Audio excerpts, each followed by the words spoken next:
Walaupun menurut abjad kita ini umat paling belakang, karena paling belakang kita ini toh, karena Nabi Muhammad adalah Nabi akhir, tapi akan dihisab lebih dulu, lewat di atas sirat lebih dulu, masuk surga lebih dahulu ketimbang umat-umat belakangan. Ketika Rasul mendekati ajal, beliau tanyakan itu kepada malaikat Jibril. Malaikat Jibril berkata, Muhammad jangan khawatir, Allah sudah berjanji, inni haramtul jannata ala sairil anbiya hatta tadkhulaha anta wa haramtuha ala sairil umami hatta tadkhulaha ummatuka. Surga aku haramkan buat seluruh nabi kecuali kalau engkau Muhammad sudah masuk ke dalamnya, dan surga aku haramkan buat seluruh umat kecuali kalau umatmu Muhammad sudah masuk ke dalamnya. Logikanya, walaupun menurut abjad kita umat paling belakang, bakal dihisab paling dulu, lewat di atas sirat paling dulu, masuk surga paling dulu, kalau mampir ke neraka juga paling dulu. Ya resiko. Jangan mau enaknya aja paling dulu. Saudara hadirin yang saya hormati, setelah masa kebangkitan itu jangan dikira begitu bangkit langsung diperiksa, masih menunggu menanti ribuan tahun perhitungan padang mahsyar untuk sampai kepada proses yang disebut yaumul hisab, hari perhitungan. Seorang demi seorang bakal dipanggil. Bayangkan saja, kita se-RT saja di absen, kadang-kadang perlu waktu lama. Ini manusia sejak zaman Nabi Adam sampai datang hari kiamat, satu demi satu disidang di hadapan Qadhi Rabbul Jalil. Status sosial copot sudah waktu itu. Yang pernah jadi hartawan di situ tidak lagi kelihatan kehartawanannya. Yang pernah jadi jenderal tidak lagi dipanggil jenderalnya. Yang ustadz tidak lagi dipanggil al-mukarramnya. Seluruh status sosial selesai. Dipanggillah kita seorang demi seorang menghadap Qadhi Rabbul Jalil. Bagaimana proses penghisaban itu? Pertama proses tanya jawab. Di antaranya ada hadis menyatakan, lan tazula qadama 'abdin yaumal qiyamah hatta yus'ala an arba'i khisalin. Besok di hari kiamat tidak akan bergeser telapak kaki seorang hamba sampai dia ditanya lebih dulu tentang 4 persoalan. Apabila datang kematian menimpa seseorang, datanglah kiamat baginya. Itu yang disebut dengan kiamat kecil. Hakikatnya mati adalah perpindahan dari kehidupan di dunia ini menuju kehidupan di alam barzakh. Menunggu kita di alam barzakh sampai datangnya saat kiamat, entah 10 tahun, entah 100 tahun, entah 1000 tahun, hanya Allah saja yang maha tahu. Adapun orang-orang beriman yang melakukan amal kebajikan dalam kehidupan di dunia ini, masa penantian yang lama di alam barzakh buat mereka sebentar saja. Tetapi bagi orang-orang kafir yang ingkar, yang tidak beriman kepada Allah, yang hidup di dunia cuma menumpuk-numpuk dosa, tentu penantian di alam barzakh akan merupakan waktu yang sangat lama. Bukankah dalam kehidupan kita waktu itu memang relatif?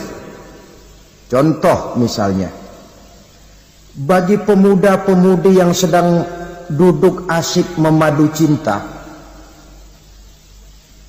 waktu 4-5 jam saja rasanya cuma 4-5 menit. Tenggelam oleh keasikan. Tapi buat orang yang berbaring di rumah sakit, meratap di balik-balik apa itu tembok derita kata lagu, di balik dinding-dinding penjara. Sehari bagai seminggu, seminggu rasa sebulan, sebulan boleh jadi rasa setahun.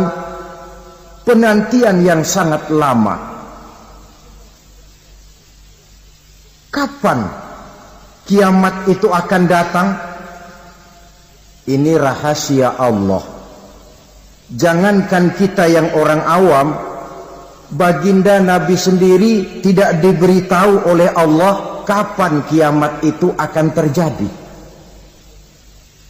Tetapi sungguh pun demikian, banyak hadis-hadis yang menjelaskan ciri atau tanda-tanda datangnya kiamat. Nah, kalau sudah bicara soal tanda, tanda kiamat itu ada dua. Pertama yang disebut alamatus sughra, tanda-tanda kecil. Ini waktunya masih ada tenggang. Ada yang dinamakan alamatul kubra, tanda-tanda besar, artinya kiamat sudah diambang pintu. Apa tanda-tanda kecil dari datangnya hari kiamat itu? Misalnya kata Nabi, apabila ilmu sudah diangkat oleh Allah, artinya apabila ulama sudah banyak wafat, minat orang belajar agama berkurang, lalu kebodohan nampak merajalela di mana-mana, zina dikerjakan secara terbuka, minuman-minuman keras jadi kebanggaan, itu termasuk di antara tanda-tanda kecil terjadinya hari kiamat. Apalagi misalnya iza waladatil ammatu rabbataha, apabila budak sudah melahirkan tuan. Apa maksudnya? Ada yang mentafsirkan apabila anak sudah bisa membudaki orang tuanya. Orang tua yang melahirkan dia, yang membesarkan dia, demi setelah si anak besar jadi orang berpangkat, bertitel, berharta, berkedudukan. Jadilah orang tua itu budaknya. Sehingga sering dibilang, kalau orang tua kaya, anak jadi raja. Tapi kalau anak yang kaya, orang tua sering jadi budak. Apalagi munculnya fitnah yang bergelombang, timbul perang antara dua bangsa yang besar, waktu berjalan terasa sangat pendek sekali. Itu merupakan tanda di antara tanda-tanda kiamat. Termasuk di dalamnya sulit membedakan mana laki, mana perempuan. Kan kalau tanda-tanda kayak begini sekarang sudah banyak kita lihat kan. Ulama banyak wafat, penggantinya sulit. Zina dikerjakan berterang-terangan, minuman keras jadi kebanggaan. Banyak anak membudaki orang tuanya, sulit membedakan mana laki mana perempuan. Kadang-kadang dari belakang kita lihat perempuan bener, begitu kita colek nengok jenggotan.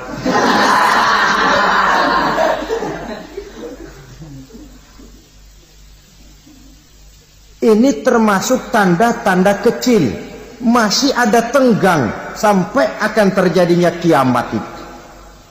Nah, yang dimaksud dengan tanda-tanda besar, ini tanda besar artinya kiamat sudah diambang pintu. Pertama, matahari terbit dari sebelah barat. Apabila matahari sudah terbit dari arah sebelah barat, tertutuplah sudah pintu taubat. Bersabda Nabi kita, la taqumus sa'atu hatta tatlu'a syamsu min maghribiha. Tidak akan datang hari kiamat sampai matahari terbit dari arah sebelah barat. Fa iza tala'at, manakala matahari telah terbit dari arah sebelah barat, wa ra'ahan nasu, manusia banyak menyaksikan itu, amanu ajma'un, mereka pun lalu beriman. Yang tadinya kafir, yang tadinya ingkar, yang tadinya membangkang, setelah melihat matahari terbit dari sebelah barat, buru-buru beriman, berlomba-lomba mengucap dua kalimat syahadat, Tapi apa yang terjadi? Kata Nabi, wadzalika hina la yanfa'u nafsan imanuha lam takun amanat min qabl. Hari itu adalah hari yang iman sudah tidak berguna lagi bagi seseorang apabila sebelumnya memang dia tidak pernah beriman. Au kasabat fi imaniha khaira, atau beriman tetapi tidak pernah melakukan kebajikan di dalam keimanannya itu. Hari yang sudah kaset, hari yang sudah terlambat, beriman tidak akan ada gunanya lagi. Ini pelajaran buat kita.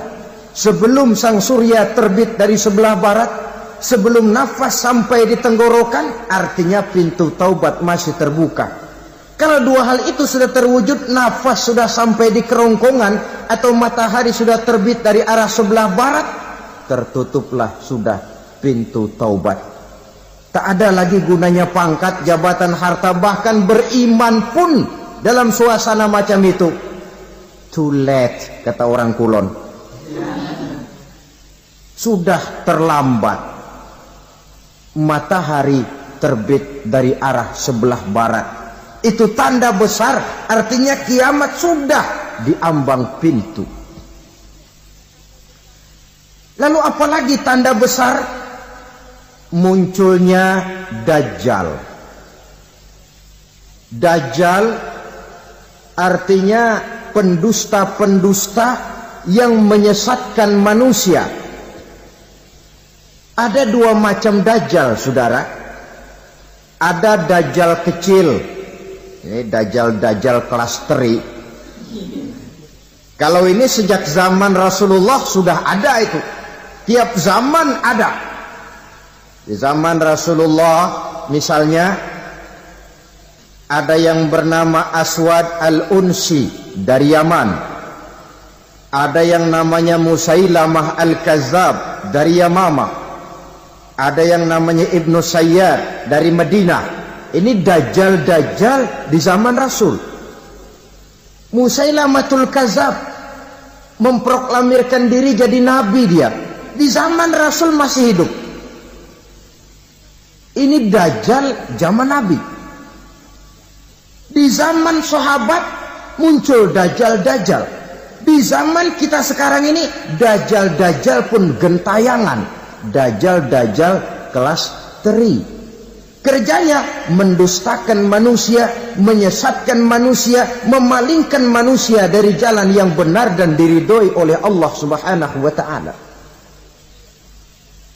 Adapun yang merupakan tanda besar dari datangnya kiamat, Dajjal-Dajjal kelas kakap.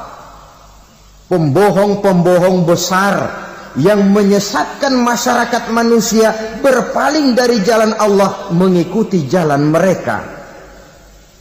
Apa sih ciri Dajjal itu? Kata Nabi dalam hadis Bukhari Muslim, Innad Dajjala, sesungguhnya yang namanya Dajjal itu yakhruju, satu saat akan muncul mendekati hari kiamat. Wa inna ma'ahu ma'an, si Dajjal ini membawa air, wa naran, dan juga membawa api. Dua simbol.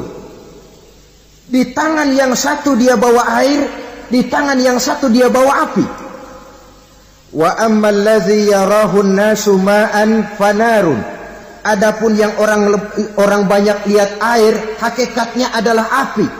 Yang dilihat api, hakikatnya adalah air.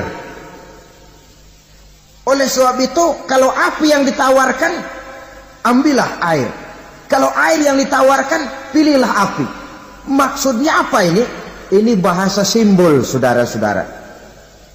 Dajjal bicaranya seolah-olah untuk kepentingan manusia, menawarkan surga. Surga yang dia tawarkan hakikatnya neraka. Hai manusia, kalau kau mau bahagia, jangan dekat-dekat dengan agama. Solat itu tidak efektif dan efisien, tidak produktif dari segi ekonomi itu. Menghadiri majelis taklim cuma buang-buang waktu. Tahajud, tasbih, tahlil, baca Quran, apa itu? Pekerjaan mubazir saja. Hidup ini cuma sekali, masa yang cuma sekali, manfaatkan dengan sebaik-baiknya. Mumpung, dibawanya sifat mumpung tetapi dalam pengertian yang sangat negatif. Bicaranya seolah-olah untuk kepentingan manusia, tetapi sebenarnya menjerumuskan manusia. Menawarkan air, tapi sebenarnya api. Menawarkan api, tapi hakikatnya air. Buat apa kamu sholat? Buat apa kamu bayar zakat? Buat apa kamu puasa? Surga yang dicanangkan Dajjal, hakikatnya neraka. Neraka yang digambarkan Dajjal, pada dasarnya adalah surga. Jadi memutarbalikkan fakta itu kerjaan Dajjal. Yang hak jadi batil, yang batil dibilang hak, yang benar jadi salah, yang salah malah jadi benar. Tuntunan disuruh jadi tontonan, tontonan malah menjadi tuntunan. Itu pekerjaan Dajjal profesinya. Zamannya Nabi Adam, Dajjalnya kan iblis. Betul? Betul. Apa sih gang kerayuan iblis itu? Allah setelah menciptakan Nabi Adam kan bilang, Adam, kau dan istrimu Hawa tinggal di surga ini. Seluruh fasilitas yang ada di surga persilahkan kau nikmati. Satu yang tidak boleh, jangan coba-coba dekati pohon khuldi. Dekat saja jangan, apalagi sampai memetiknya. Datang Dajjal yang namanya iblis ini. Adam, kamu tahu nggak kenapa tidak boleh makan buah khuldi? Ya nggak tahu, pokoknya saya dilarang. Bodoh kamu Dam. Khuldun artinya kekal. Kalau kamu makan itu buah, kau akan kekal di surga buat selamanya. Allah tidak kepengen, maka dilarang kamu makan buah khuldi. Kalau kau ingin kekal di surga Adam, makan saja. Saya bicara begini ini untuk kepentingan kamu Adam. Ini kan ciri-ciri Dajjal. Bicaranya sih seolah-olah untuk kepentingan Nabi Adam, hakikat sebenarnya menjerumuskan Nabi Adam supaya ingkar dan melanggar larangan dari Allah Subhanahu wa ta'ala.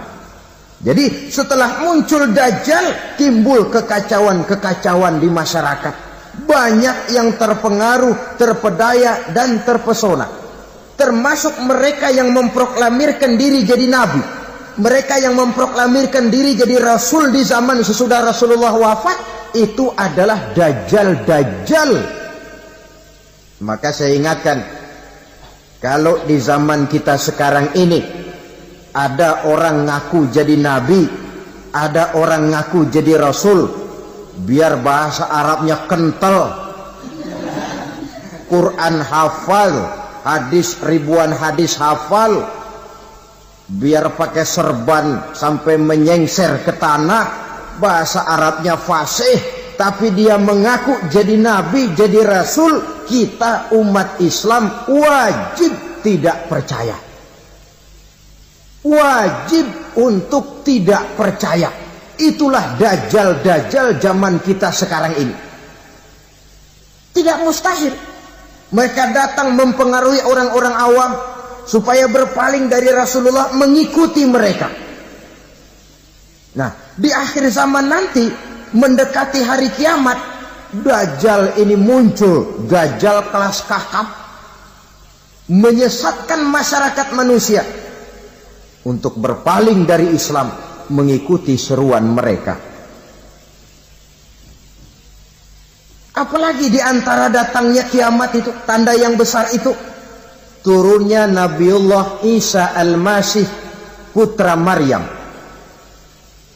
Menurut berbagai hadis yang sahih, Nabi Isa Al-Masih nanti akan turun lagi.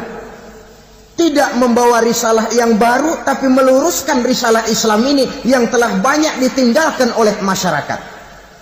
Bahkan ada hadis menjelaskan beliau akan membunuh Nabi, mematahkan kayu-kayu salib, lalu melaksanakan haji dan umrah mengikuti syariat Nabi Muhammad, bukan membawa agama baru.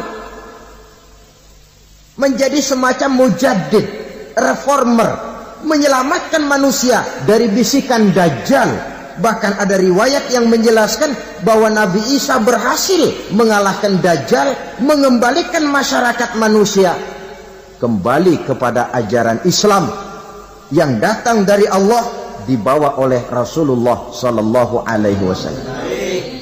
Dengan kata lain, turunnya Nabi Isa bukan sebagai nabi dan rasul baru, tetapi mengikuti syariat Nabi kita Muhammad sallallahu alaihi wasallam. Saudara hadirin, ibu-ibu hadirat yang saya hormati, kemudian apalagi di antara tanda-tanda besar akan datangnya kiamat itu? Keluarnya asap atau awan. Kata Nabi, inna min asrati sa'ah dukhanan yamla'u ma bainal masyriqi wal maghrib. Di antara tanda-tanda kiamat munculnya awan atau asap yang memenuhi antara langit dan bumi. Ini pun diperkuat dalam surah Ad-Dukhan ayat 10. Fartaqib yauma ta'tis sama' bidukhanin mubin fayughshan nas hadza azabun alim. Bagi orang-orang yang beriman, mereka biasa-biasa saja. Tapi bagi orang kufur, datangnya asap dan awan ini merupakan azab yang kelewat pedih. Barangkali sedikit mendekati gambaran tentang azab yang pedih ini, saya ingatkan alam pikiran kita kepada peristiwa yang belum lama terjadi.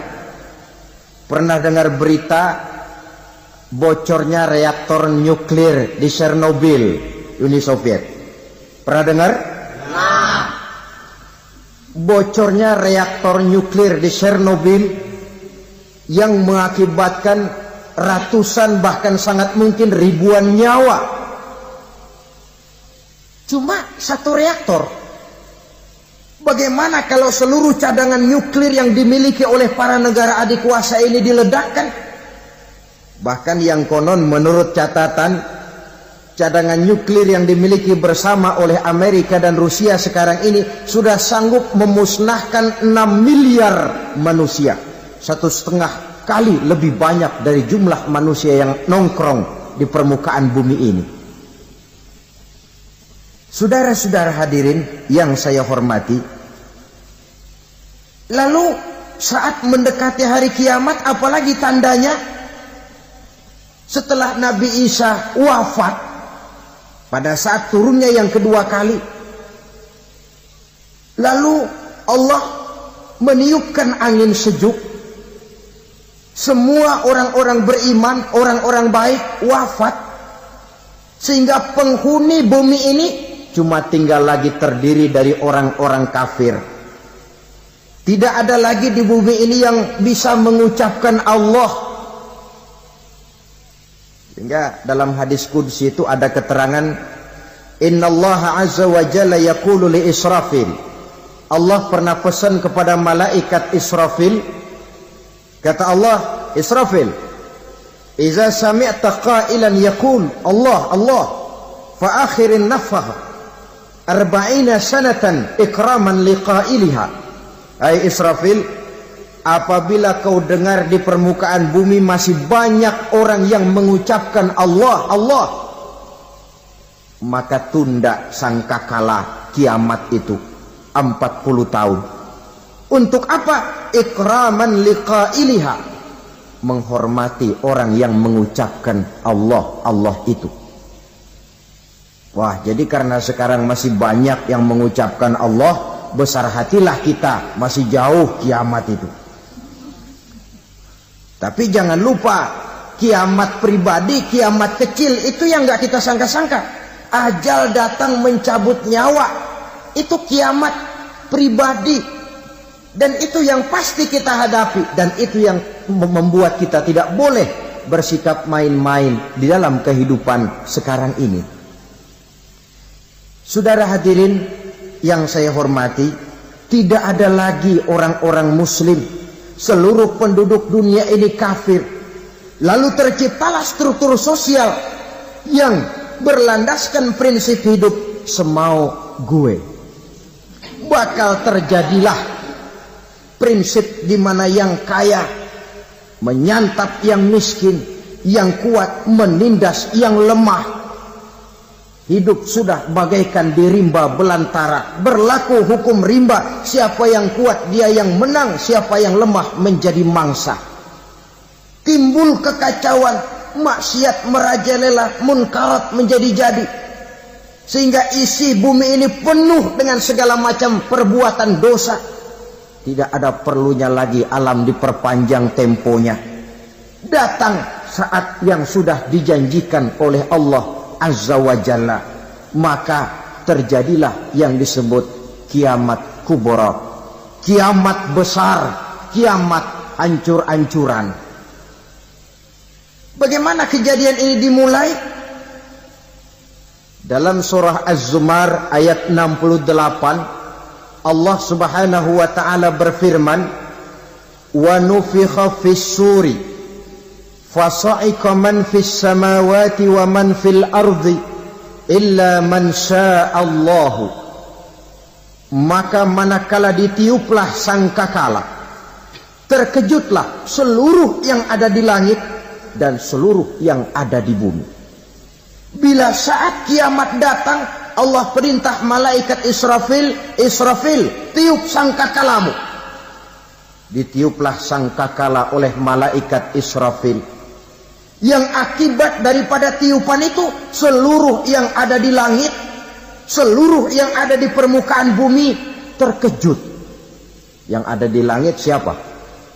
Malaikat kan. Bayangin aja kalau malaikat kaget, apalagi kita. Terkejut seluruh makhluk yang ada di bumi, yang ada di langit mendengar suara sangkakala itu. Bunyinya tidak sanggup kita bayangkan dahsyatnya. Ledakan nuklir, ledakan neutron, belum apa-apa ketimbang bunyi sangkakala malaikat Israfil ini. Nah, lalu mendengar bunyi sangkakala ini, gemparlah makhluk, kacaulah alam. Bumi gempa, planet-planet bertabrakan, gunung meletus, air laut tumpah ke darat, angin topan bertiup, halilintar menyambar. Lalu semua yang bernama hidup mati total. Mati bareng tanpa persiapan. La haula wa la quwata illa billah. Saya kadang-kadang dalam tafakur bermohon, ya Allah, mudah-mudahan saya enggak nemuin kiamat beneran. Ngeri. Tidak bisa kita bayangkan macam apa suasana seperti itu. Allah saja banyak memberikan gambaran, misalnya Al-Qari'ah, wa mal qari'ah, wa ma adraka mal qari'ah. Kejadian yang menggemparkan. Tahukah kamu apa kejadian yang menggemparkan itu? Yauma yakunun nasu kal farasil mabsus wa takunul jibalu kal ihnil manfus. Pada saat itu manusia berterbangan bagai kupu-kupu. Gunung berterbangan seperti kapas ditiup angin. Gunung saja macam kapas, konon lagi manusia. Kematian total, mulai semut sampai gajah mati, jin mati, iblis mati, malaikat mati. Malaikat saja mati. Saudara hadirin yang saya hormati, kematian total yang tanpa persiapan. Orang bilang, Pak, kalau mati bareng begitu yang repot malaikat maut dong ya. Cabut sana, cabut sini. Itu kalau menurut logika kita, mestinya begitu menurut logika. Tapi logika juga yang bilang nggak perlu serepot itu. Sebab untuk mematikan listrik di wilayah DKI, di wilayah Jakarta, nggak perlu tiap rumah didatengin matiin ya lama. Cukup dari kantor pusatnya saja PLN, tekan satu tombol, gelaplah seluruh Jakarta. Saudara hadirin yang saya hormati, kematian total. Lalu setelah kematian total, Planet-planet juga mati, dalam arti tidak bergerak dan beredar. Angin mati, dalam arti tidak bertiup. Air mati, dalam arti tidak ada riak gelombang. Pokoknya semua mati. Kullu nafsin za'iqatul maut, semua yang bernafas mati. Dalam ayat lain, kullu man 'alaiha fan, semua yang ada di permukaan bumi fana. Yang kekal cuma Allah Subhanahu wa ta'ala. Yang paling belakang mati malaikat maut dan malaikat Israfil. Tapi mati juga sesuai dengan janji Allah. Menurut hadis Bukhari Muslim dari Abi Hurairah, masa tenggang waktu antara kematian total pada tiupan sangkakala pertama dengan proses kebangkitan pada tiupan sangkakala kedua 40 lamanya. Tidak dijelaskan oleh Abi Hurairah 40 jam, apa 40 hari, apa 40 tahun. Hadis-hadis cuma menyebutkan 40 saja. Sunyi alam, yang tinggal cuma Allah saja lagi. Ketika itu Allah berseru-seru, katanya, limanil mulkul yauma, siapa para penguasa hari ini? Mana itu raja-raja dan penguasa yang dulu mengaku jadi Tuhan? Fir'aun, mana Fir'aun sekarang? Yang dulu jadi raja, merasa berhasil, sombong, lalu tidak mau turun-turun dari kekuasaannya, sampai kepada puncak kekurang ajarannya mengangkat diri jadi Tuhan. Mana itu Fir'aun? Namrus, mana sekarang Namrus? La ilaha illa ana, ternyata tidak ada Tuhan lain selain daripada aku, kata Allah. Proses kemudian, saudara-saudara, turunlah hujan dari langit. 40 lamanya hujan itu. Tidak jelas juga 40 jam apa 40 hari. Setelah air turun membasahi, datanglah tiupan sangkakala yang kedua. Semua yang bernama mati bangkit dari kuburnya masing-masing. Ini yang disebut Yaumul Ba'thi, hari kebangkitan. Allahu Akbar. Pada saat kita bangkit dari kubur kita masing-masing, kumpul di padang mahsyar namanya. Bayangin aja, saya sendiri nggak sanggup bayangin. Manusia sejak zaman Adam sampai zaman kiamat kumpul bareng di tempat sama. Berapa banyaknya itu?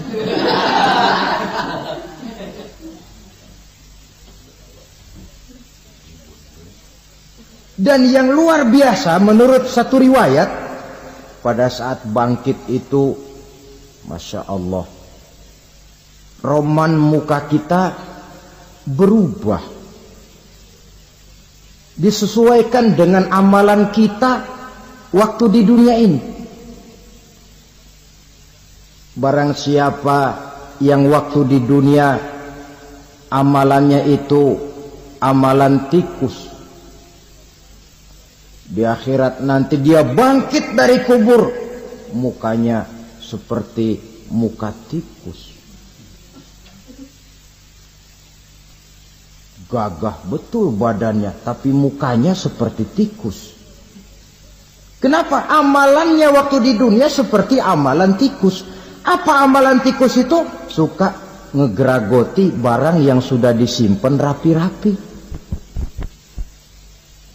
Orang sudah simpan uang rapi-rapi, simpan perhiasan rapi-rapi, digeragoti oleh tikus.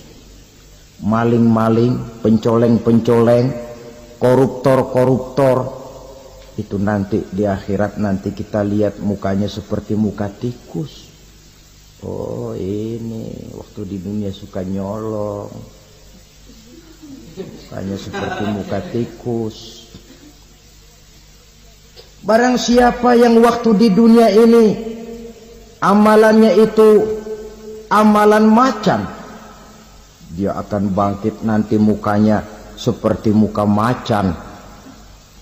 Apa amalan macan? Macan itu amalannya menang-menangan.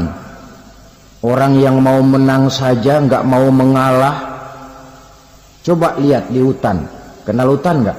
Nah. Di hutan, raja hutan di mana-mana pasti macan. Betul kan? Betul. Padahal hutan belum pernah bikin pemilihan umum. Tapi macan tidak peduli ada pemilihan umum apa tidak, pokok saya raja. Sebab apa? Macan jadi raja itu bukan karena benar, tapi karena kuat jadi raja. Setelah dia jadi raja, rakyat hutan yang mesti dilindungi malah dimakan oleh raja macan. Kambing rakyat hutan dimakan oleh macan. Ayam rakyat hutan dimakan oleh macan. Itu nanti kita lihat di akhirat itu mukanya seperti muka macan, gagah betul. Lalu barang siapa yang di dunia ini amalannya itu seperti amalan anjing, nanti dia punya muka seperti muka anjing. Apa amalan anjing?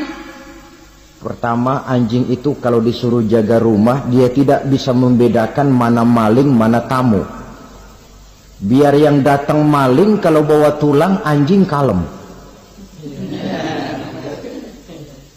Yang kedua, anjing itu akan setia kepada siapa saja yang memberinya roti. Siapa yang memberinya roti, itulah majikannya. Apa kata majikannya, pasti dia laksanakan. Soal benar atau salah, dia tidak peduli. Setelah anjing dapat roti, dia tidak punya pilihan lain kecuali bilang, abdi mah kumaha juragan wae ayeuna mah.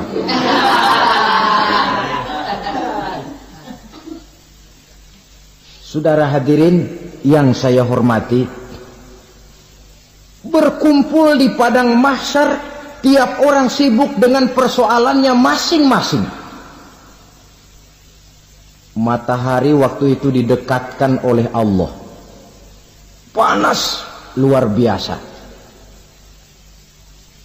Ada yang saking panasnya itu mencucurkan peluh keringat sampai sebatas mata kakinya. Ada yang keringatnya sampai sedengkulnya. Ada yang keringatnya sampai sepusatnya.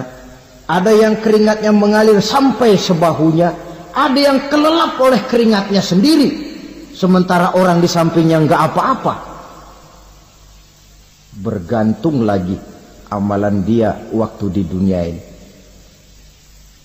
Saudara-saudara, sebagian orang dalam kepanikan padang mahsyar berombong-rombong datang mereka menghadap Nabi Adam. Ya Adam, anta abal bashar. Hai Adam, Tuhan adalah bapak moyang manusia. Kami sebentar lagi akan disidang, dimintakan pertanggungan jawab. Tolonglah kami, hai Adam. Kata Nabi Adam, jangankan nolongin sampean, saya sendiri tanggung jawab di hadapan Allah. Ketika dulu tidak boleh makan khuldi, saya serobot. Sudahlah, urus diri masing-masing saja, nafsi. Begitu kata Nabi Nuh, begitu kata Nabi Ibrahim. Tiap orang bertanggung jawab sendiri-sendiri. Ketika itulah saudara-saudara, nikmatnya menjadi umat Nabi besar Muhammad sallallahu alaihi wasallam. Sebab apa?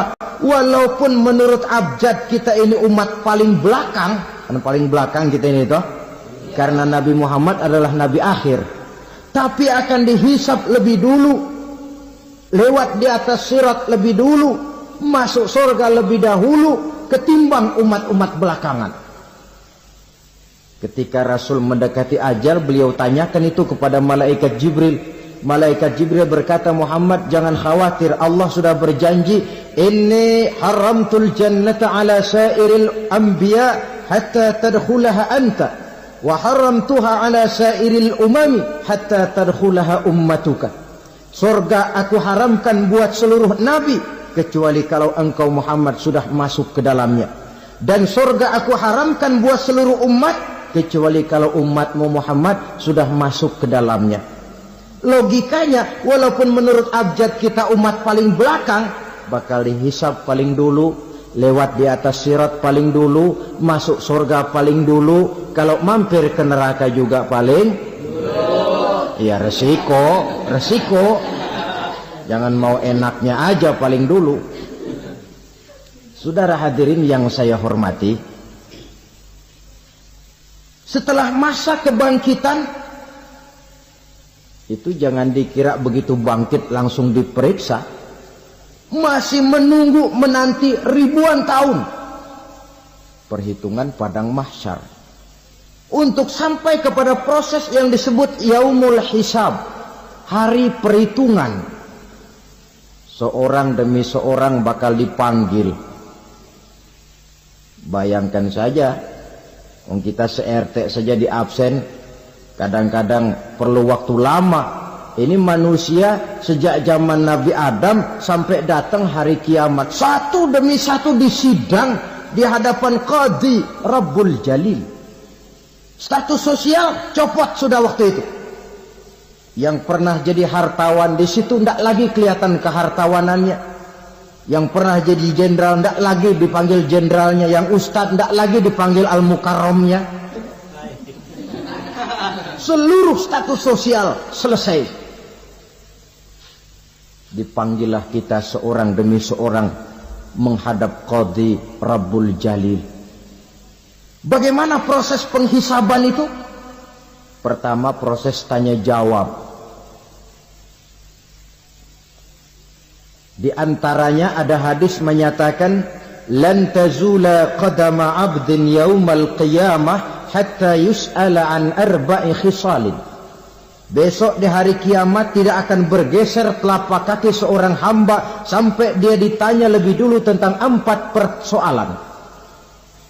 Tentang ilmunya. Kemana ilmu itu diamalkan? Tentang umurnya. Di mana umur itu dihabiskan? Tentang masa mudanya. Kemana masa muda itu dipakai? Tentang hartanya. Dari mana harta itu didapat dan kemana harta itu dibelanjakan. Ini termasuk proses tanya jawab. Jadi kalau istilah pengadilan dunia, nama Fulan bin Fulan. Kamu waktu di dunia diberikan umur panjang untuk apa? Pernah mengalami masa muda, kemana kau habiskan masa remajamu? Kau diamanahkan ilmu, dengan apa ilmumu kau amalkan? Kau diberikan harta, dari mana harta kau dapat, kemana kau belanjakan? Tak seorang pun yang bisa mungkir. Sebab apa? Dikala itu yang menjadi saksi bukan orang. Yang menjadi saksi adalah seluruh anggota badan kita. Tangan bicara, kaki jadi saksi terhadap seluruh amalan yang pernah kita kerjakan pada saat kehidupan di alam dunia ini. Selesai proses tanya jawab, lalu diperlihatkan buku catatan kita waktu hidup di dunia ini. Jangan lupa Allah itu menyiapkan 2 superkomputer kepada kita. Sebelah ditempelin sebelah kanan, yang sebelah tempelin di sebelah kiri. Komputer itu namanya Raqib dan Atid. 2 malaikat yang apabila baik kita lakukan, refleks saja akan menulis kebajikan kita. Jahat kita kerjakan, akan tertulis. Catatan itu nanti diperlihatkan kepada kita. Waduh, alangkah malunya pada saat diperlihatkan catatan kita, buku rapot kita merah melulu. Barangkali diperiksa sambil diomelin, brengsek lo. Buku merah melulu begini, bagaimana waktu hidup di dunia? Tidak cukup diperlihatkan buku catatan kehidupan, rekaman kehidupan. Rekaman kehidupan kita secara utuh sejak terlahir sampai ajal datang merenggut nyawa. Barangkali mirip dengan video sekarang ini. di mana terekam dengan baik seluruh kegiatan kita, sejak yang sekecil-kecilnya sampai kepada yang sebesar-besarnya. Untuk kemudian kita pun menerima balasan. In khairan fa khairun wa in syarran fa syarrun. Kalau baik ya baik balasannya, kalau jahat ya jahat juga balasannya. Catatan-catatan kita diberikan. Kalau banyak kebajikannya diberikan di tangan kanan dengan cara yang halus. Kalau banyak kejahatannya diberikan dari sebelah kiri atau dilempar dari belakang. Itulah sebabnya sejak di dunia ini kita sudah mohon kepada Allah. Ketika berwudu membasuh tangan kanan, apa kita bilang? Allahumma a'tini kitabi biyamini wa hasibni hisaban yasira. Ya Allah, berikan saya kitab di tangan kanan, dan kalau saya memang perlu dihisap, hisaplah saya yang seringan-ringannya. Tangan kiri berlindung kita kepada Allah, jangan sampai diberikan kitab di tangan kiri atau dari arah sebelah belakang. Wa a'udzubika an tu'tiya kitabi bishimali aw min wara'i zuhri, dari arah sebelah belakang. Na'udzubillah min dzalik. Setelah selesai lewat proses penghisaban, lewat mizan, timbangan, maka yang sudah selesai dihisab itu bergeraklah menuju sirat, jembatan yang terbentang menuju surga melalui neraka. Saudara-saudara, panjangnya perjalanan sirat itu memakan waktu ratusan tahun. Tetapi orang yang lewat di atas sirat pun macam-macam, bergantung amalannya ketika di dunia ini. Ada yang lewat di atas sirat itu kalbarkil khatib, seperti kilat yang menyambar, lep, sudah sampai dia di surga. Cepat bukan main. Ada yang lewat di atas sirat itu seperti orang lari-lari. Ada yang lewat di atas sirat itu seperti orang jalan biasa. Ada yang sambil merangkak, ada yang sambil ngesor, ada yang sambil gelayutan, ada yang selamat sampai ke ujung ke surga, ada yang tergelincir jatuh masuk ke dalam neraka, bergantung amalannya dalam kehidupan di dunia sekarang ini. Tiap kita akan melewati yang namanya sirat ini. Saudara-saudara kaum muslimin yang saya hormati, dengan demikian mereka yang selamat melalui sirat sampai ke terminal akhir surga, mereka yang ketika dihisab ternyata banyak kejahatannya daripada kebaikannya, mereka singgah di dalam neraka. Nah, adapun orang-orang yang beriman menurut ayat Quran dan hadis Nabi itu nanti ada bermacam-macam. Ada orang beriman itu yang dimasukkan surga. Ada orang beriman itu yang dimasukkan ke dalam surga. Ada orang beriman itu yang disebut penduduk surga. Kenapa lain-lain, Pak? Karena waktu di dunia amalannya juga lain-lain. Ada orang beriman yang masuk surga. Ini paling murah tiketnya. Mau masuk surga? Kata Nabi begini, ma min abdin qala la ilaha illallah thumma mata ala dhalik illa dakhala al-jannah. Kalau seorang hamba sudah mengucap dua kalimat syahadat, dia yakin dengan kebenaran kalimat itu sampai matinya, orang itu akan masuk surga. Abi Dzar yang waktu itu diajak bicara heran, ya Rasul kok gampang betul? Iya, walaupun orang itu mencuri, iya, walaupun orang itu berzina, iya.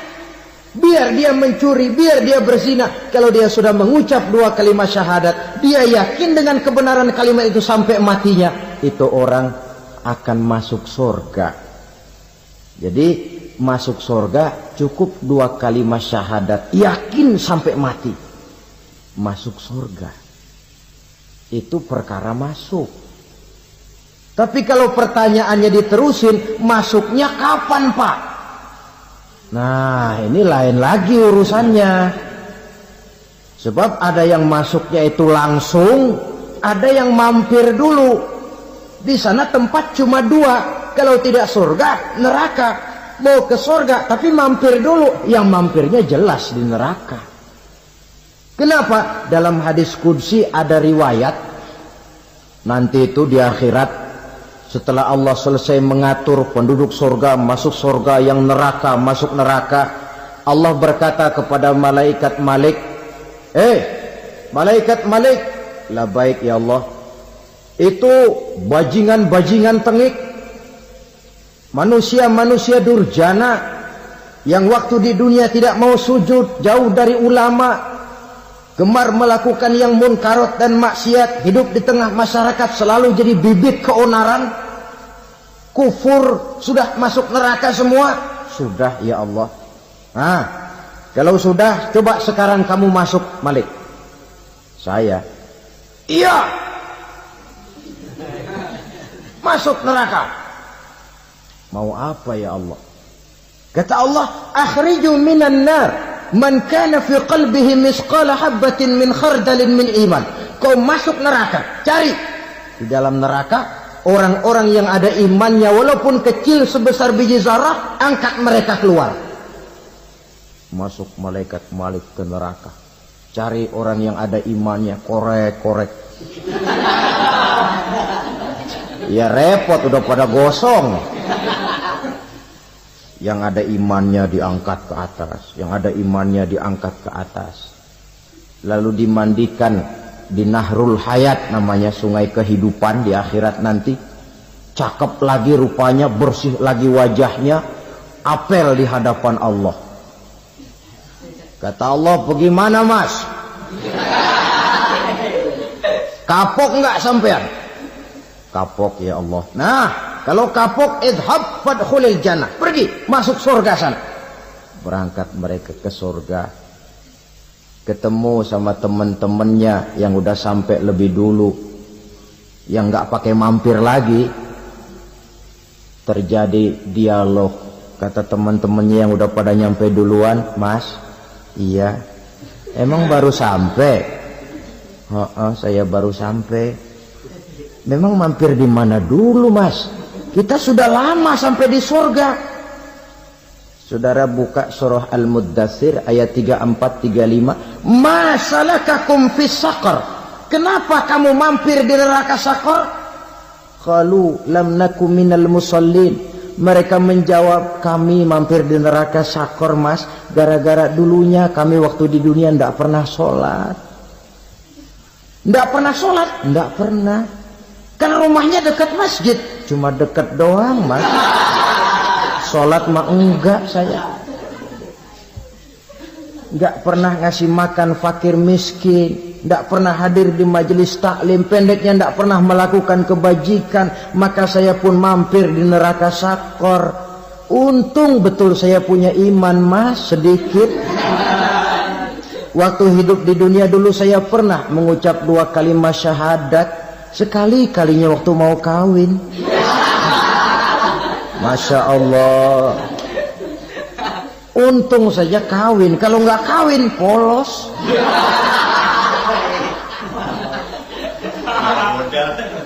Itu juga pengulu sudah setengah mati ngajarin. Asyhadu alla, asyaduaan, asyaduaan.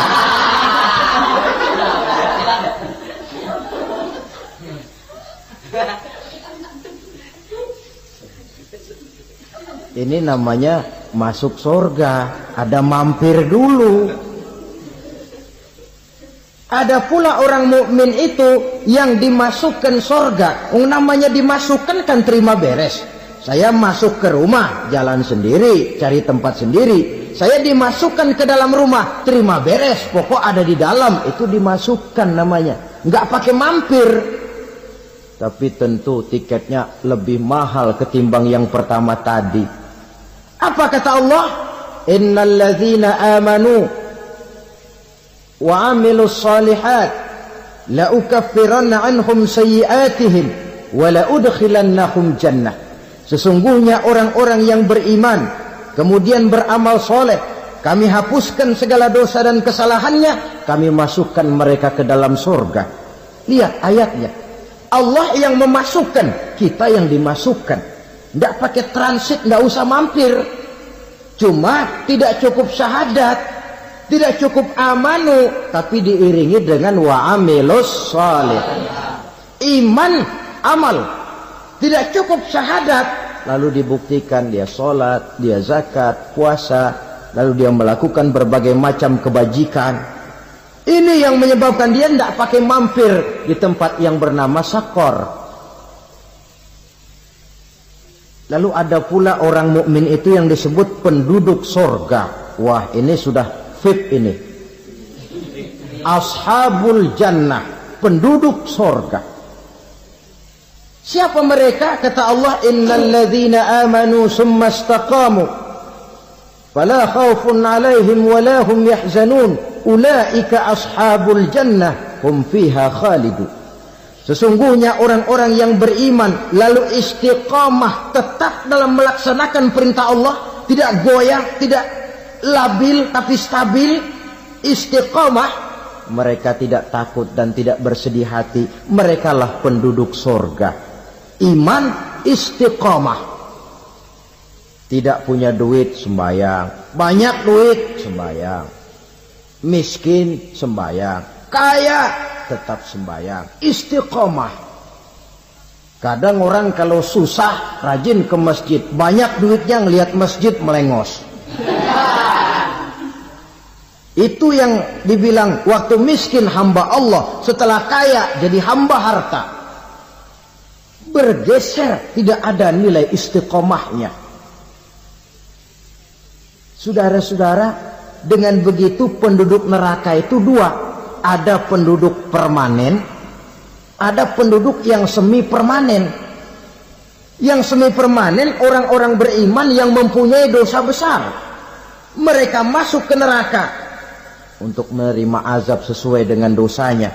Bila selesai masa azab itu, mereka akan diangkat untuk ditempatkan kembali ke dalam surganya Allah Subhanahu wa ta'ala. Nah, dikala itulah saudara-saudara, ada yang disebut syafaat dari Rasulullah Sallallahu Alaihi Wasallam. Tapi tentu jangan lupa syafaat ini ibarat kain menambal dia. Kita punya kain bolong-bolong sedikit, syafaat yang menambal. Solat kita ada kurang dikit, sedekah kita ada campur riak dikit, amalan kita ada tidak karena Allah dikit. Kita berharap syafaat. Jadi biarlah kain masih bolong-bolong, yang penting punya kain. Tapi kalau kainnya tidak ada, yang ditambal apanya? Sholat tidak, puasa tidak, zakat tidak, berharap syafaat saja. Ya, terlalu berlebihan itu. Saudara hadirin yang saya hormati, apabila selesai proses penghisaban, proses penghitungan, maka dikala itulah manusia terbagi dalam dua kelompok besar.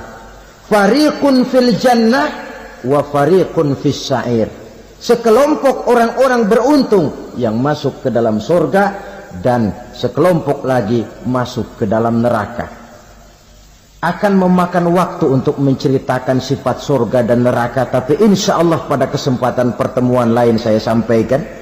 Namun sebagai gambaran umum cukuplah saya sampaikan sebuah hadis qudsi. Allah jelaskan, a'dadtu li'ibadiyas salihin ma la 'ainun ra'at wa la uzunun sami'at wa la khatara fi qalbil bashar. Aku sediakan buat hamba-hambaku yang soleh, yang tidak pernah terlihat oleh mata, tidak pernah terdengar oleh telinga, dan belum pernah terdetik dalam hati manusia. Jadi kenikmatan surga belum pernah dilihat mata, belum pernah didengar telinga, belum pernah terdetik dalam hati. Pedihnya azab neraka belum pernah terlihat mata, belum pernah terdengar telinga, belum pernah terdetik dalam hati. Saudara hadirin yang saya hormati, oleh karena itu sebagai uraian akhir daripada kiamat ini, marilah sama-sama kita memanfaatkan hidup dengan sebaik-baiknya supaya jangan timbul penyesalan di hari kemudian nanti. Al-Quran menjelaskan, pertama, may yattaqillaha yaj'al lahu makhraja. Barang siapa yang bertakwa kepada Allah Subhanahu wa taala, maka dia akan diberikan makhraja. Makhraja itu jalan keluar dari segala macam kesulitan. Jalan keluarnya ada saja. Menurut ukuran kemampuan dia tidak mungkin, mustahil, tidak bisa, mana mungkin. Tapi pada waktunya ada saja jalan keluarnya. Termasuk jenis yang yaj'al lahu makhraja. Orang yang bertakwa kepada Allah selalu diberikan jalan keluar dari segala kesulitan yang dihadapinya. Siapa sih orangnya yang tidak pernah sulit dalam hidup ini? Siapa orang yang tidak pernah mengalami kesulitan? Tapi kadang orang menilai, itu kelihatannya hidupnya enak aja ya, kayaknya gak pernah mengalami kesulitan. Sebenarnya bukan tidak pernah mengalami kesulitan, Allah selalu memberikan jalan keluar dari segala kesulitan yang dihadapinya. Lah kalau Allah yang memberikan jalan keluar, tentu sangat mudah sekali. Orang yang bertakwa diberikan jalan keluar dari segala macam kesulitan. Satu. Yang kedua, wa yarzuqhu min haitsu la yahtasib. Dia akan diberikan rezeki oleh Allah dengan jalan yang tidak disangka-sangka. Rezekinya datang dengan cara yang tidak disangka-sangka. Gajinya mungkin kecil, tapi penghasilannya gede. Kan itu yang penting.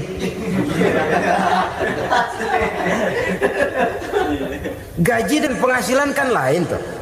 Boleh jadi gaji kecil, asal penghasilan gede, kan nikmat hidup itu. Nah, penghasilan ini ada yang bisa kita perkirakan. Bisa kita perkirakan, misalnya gaji itu tadi. Kalau saya kerja, gaji saya begini.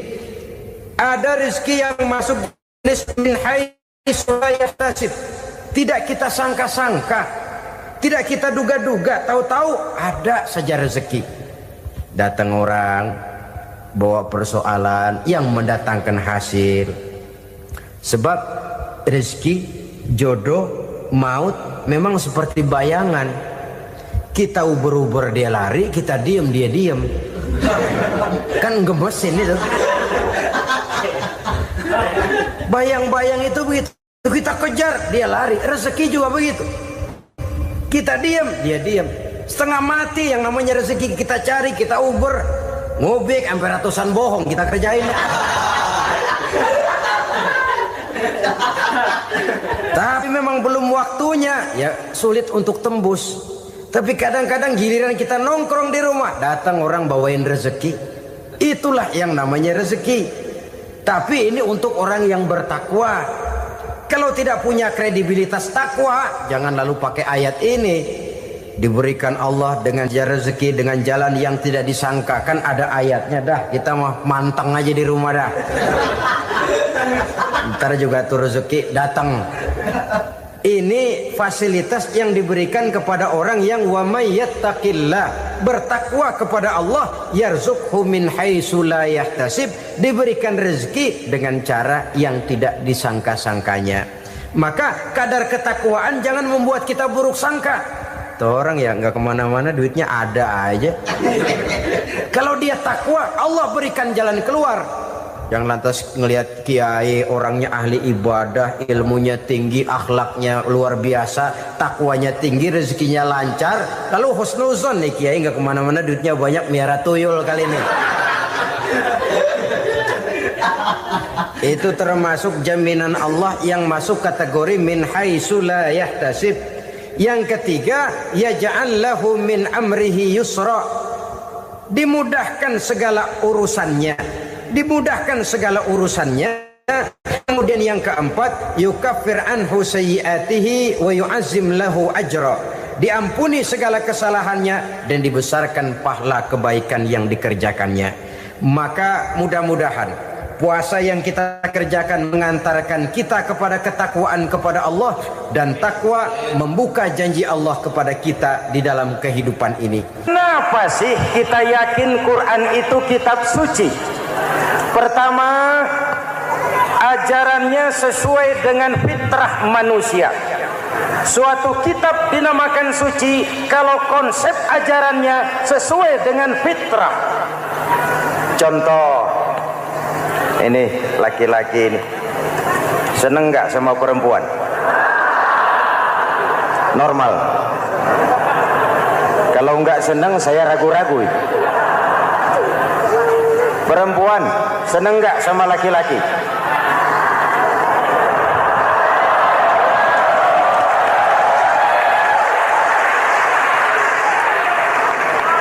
Ini fitrah. Laki-laki suka perempuan, perempuan suka laki-laki. Quran memahami itu. Hai laki-laki, kau senang dengan perempuan. Hai perempuan, kau suka dengan laki-laki. Oke, lewat sini, lewat pintu yang disebut nikah.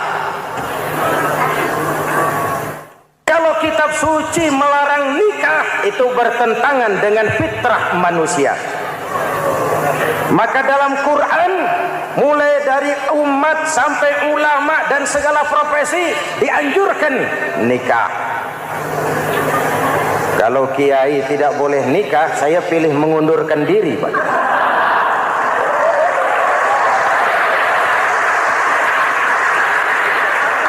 Itu bertentangan dengan fitrah. Lagian mubazir dikasih perabotan nggak dipakai.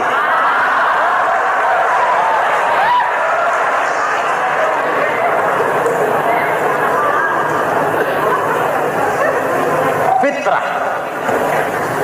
Contoh lagi, manusia perlu makan. Kalau ada kitab suci menyuruh puasa terus dari pagi sampai sore sampai malam sampai pagi lagi, eta teh kitab gelo.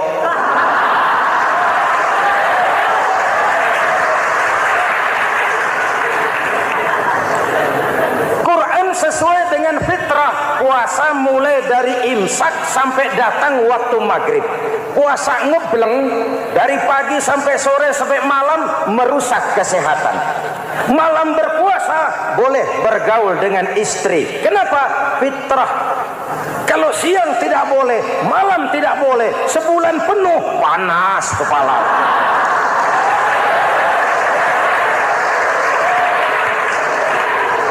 Rontok rambut.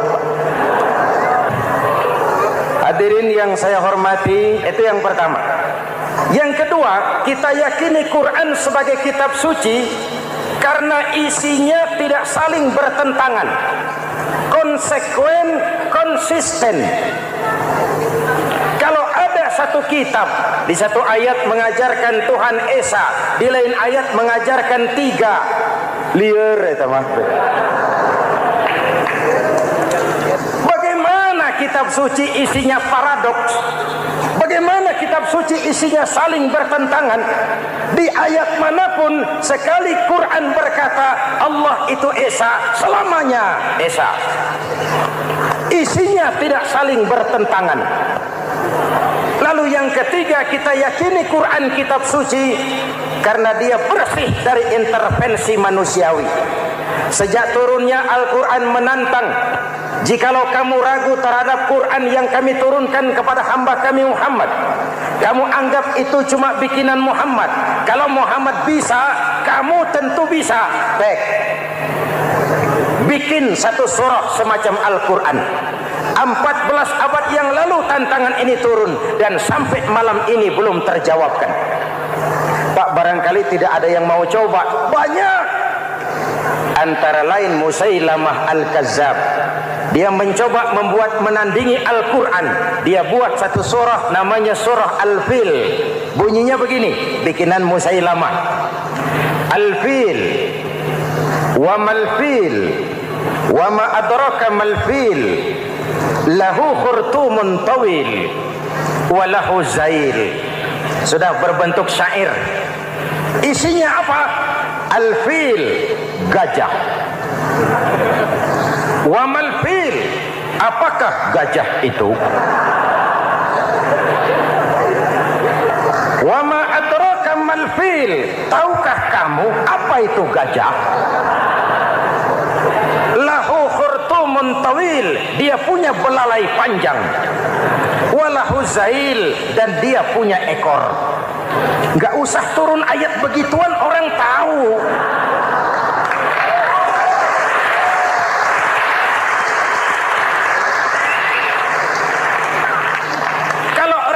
Mendekati, maka isi jauh panggang dari api. Kitab suci bersih dari campur tangan manusiawi. Maka Al-Quran, ke bahasa apapun dia diterjemahkan, naskah aslinya tetap ikut. Dia boleh diterjemahkan ke bahasa Sunda, bahasa Jawa, bahasa Padang, bahasa Inggris, bahasa Jerman, bahasa Belanda, naskah aslinya tetap ada.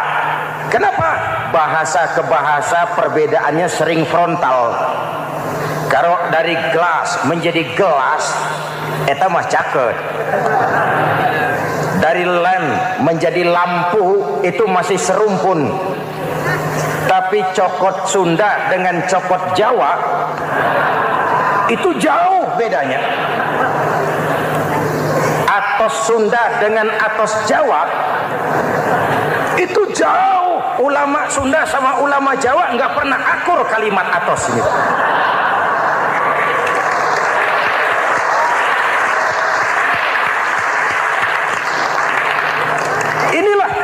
Janji Allah, inna nahnu nazzalna dzikra wa inna lahu lahafizun. Kami yang turunkan Al-Quran, kami yang akan menjaganya.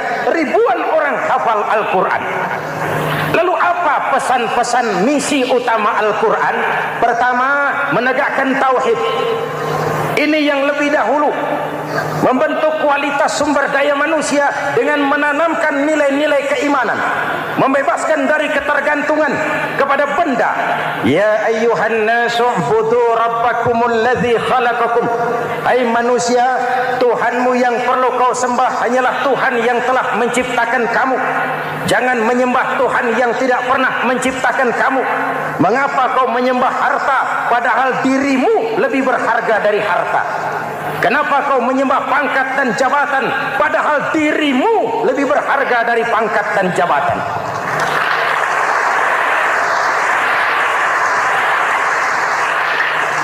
Diajak rasio berpikir, Tuhanmu yang perlu kau sembah hanyalah Tuhan yang menciptakan kamu.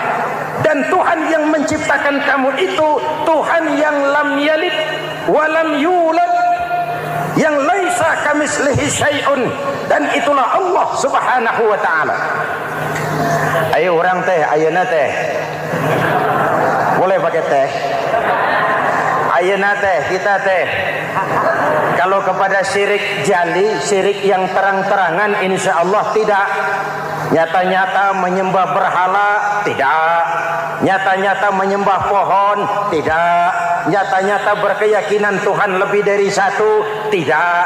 Tapi kita sering terjebak pada syirik kecil, syirik khafi, syirik yang tersamar. Saya sejak pakai cincin ini, jangankan anak gadis, nenek-nenek ngelihat saya cincin. Jangankan anak gadis, nenek-nenek lihat saya lemes cincin.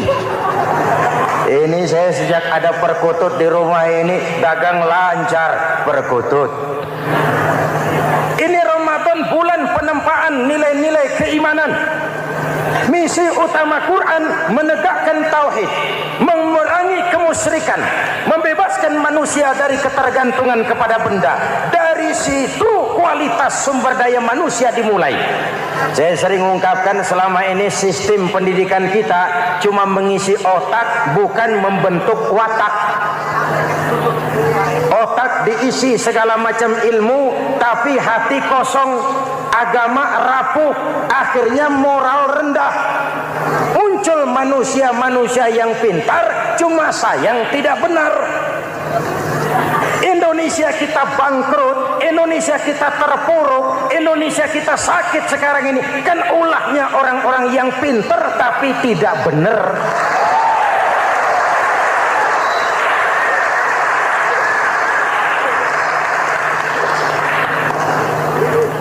Dan bicara kayak begini, ini bukan pidato politik, ini nurani. Politik naon kadut.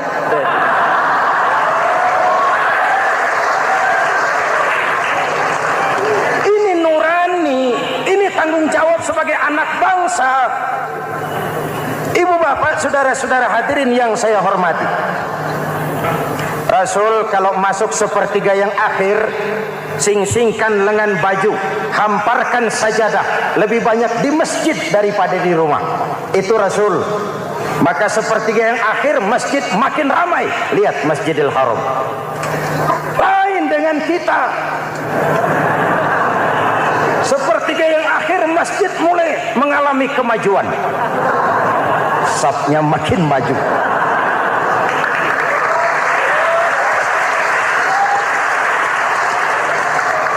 Pasar ramai, terminal beludak.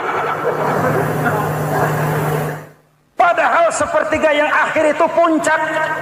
Padahal di situ nilai tambah. Dan anggap ini Ramadan terakhir yang diberikan Allah kepada kita. Kenapa? Memang tidak ada jaminan tahun depan ketemu Ramadan lagi.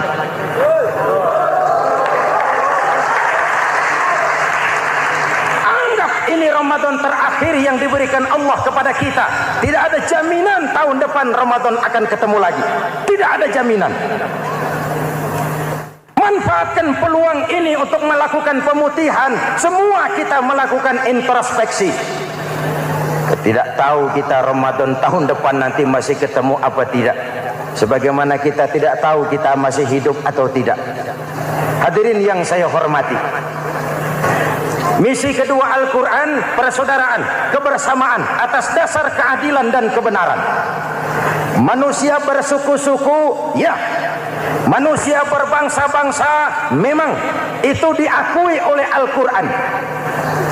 Inna khalaqnakum min dzakari wa untha wa ja'alnakum syu'uban wa qabaila. Kami ciptakan kamu dari laki-laki dan perempuan.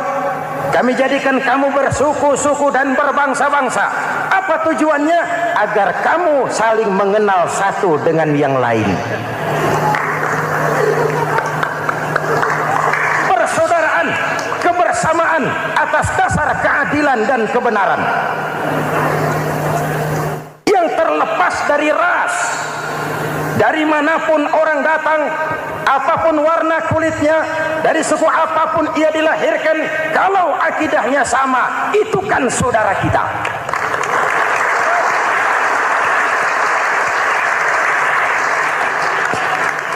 Seperti di masjid, kita tidak peduli dari mana kita datang. Yang datang dari kidul, madhab ngulon mang. Yang datang dari sebelah lor, madhab ngulon mang. Yang datang dari sebelah wetan, madhab kulon mang. Yang datang dari kulon, madhab ngulon. Bukan soal dari mana kau datang, tapi satu arah menghadapmu. Kau mau Betawi, mau Sunda, mau Jawa, mau Padang, mau Aceh, mau Batak, mau Ambon, kita satu nusa, satu bangsa, satu bahasa. Marilah kita jadi lem perekat buat lingkungan kita di saat keutuhan kita sebagai bangsa sedang dalam ujian berat. Semangat kebersamaan atas dasar keadilan. Tidak ada mayoritas menekan minoritas. Umat Islam itu kalau besar, dia mampu melindungi yang kecil. Kalau kecil, dia bisa menjaga diri. Tiap solat Jumat khatib berpesan pada akhir khutbah kedua, innallaha ya'muru bil adli wal ihsan. Innallaha ya'muru bil adli wal ihsan. Allah memerintahkan kamu menegakkan keadilan dengan argumen, bukan dengan sentimen. Mengajak, bukan mengejek. Merangkul, tidak untuk tujuan memukul. Kalau sebagai bangsa kita utuh, kompak dan bersatu, saya yakin kita akan bisa mengatasi kesulitan-kesulitan sekarang ini.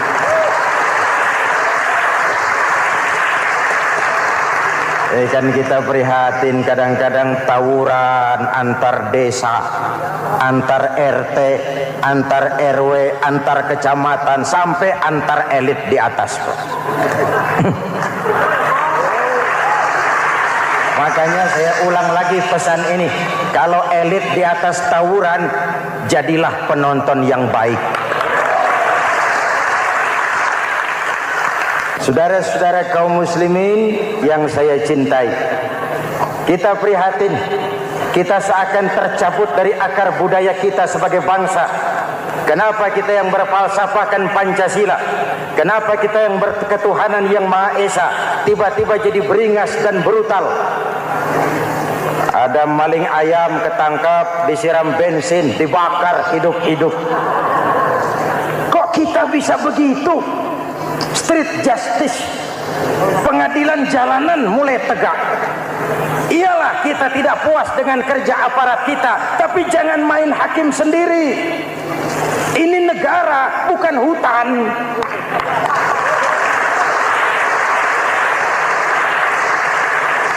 Jangan mencegah kemunkaran dengan menegakkan kemunkaran baru. Oleh hal-hal yang sepele yang mestinya kita bisa mencari jalan keluar dengan baik.